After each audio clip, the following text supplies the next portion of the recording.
আরে দিল্লি থেকে মুম্বাই কখন আসলাম বুঝতে পারলাম না। আরে হ্যাঁ, এটাই তো আমাদের কামাল। ব্যাস ব্যাস, গাড়ি এখানে দাঁড় করো।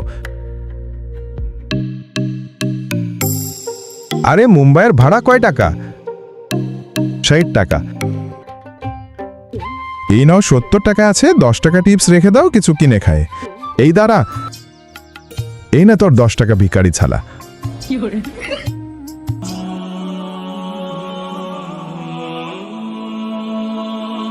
বন্ধুরা, আমি তো শিক্ষণীয় ভিডিও বানাই, তাই বলে তোমরা লাইক সাবস্ক্রাইব করবে না? এটা যদি ফালতু ভিডিও হতো তাহলে অবশ্যই লাইক সাবস্ক্রাইব করতে।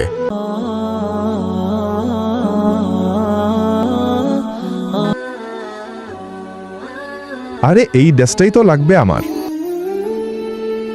ভাই এই ড্রেসটা কয় টাকা?